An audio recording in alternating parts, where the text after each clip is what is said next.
8 വർഷം മുമ്പ് ആരെയോ ബോധിപ്പിക്കാൻ വേണ്ടി അയാളെ പുറത്താക്കുന്നത് പോലെ പുറത്താക്കുകയും 8 വർഷങ്ങൾക്ക് ശേഷം ആ നിമിഷം തന്നെ അയാളെ തിരിച്ചെടുക്കുകയും ചെയ്യാൻ കാണിച്ച ഒരു ആവേശം നമ്മളെല്ലാവരും കണ്ടു.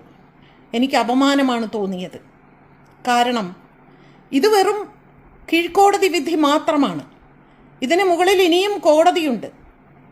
ഈ കോടതി മുഴുവനും കേട്ടില്ല, അവളെ കേട്ടില്ല, അവൾക്ക് പറയാനുള്ളത് ശ്രദ്ധിച്ചില്ല.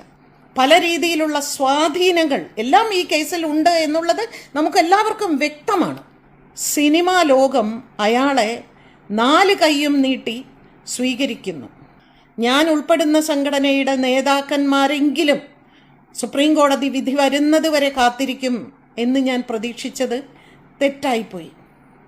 അതുകൊണ്ട് തന്നെ ഇനി മലയാള സിനിമയിൽ ഒരു സംഘടനയിലും ഞാൻ അംഗമല്ല എന്ന് പറയാനാണ് ഞാൻ ആഗ്രഹിക്കുന്നത്.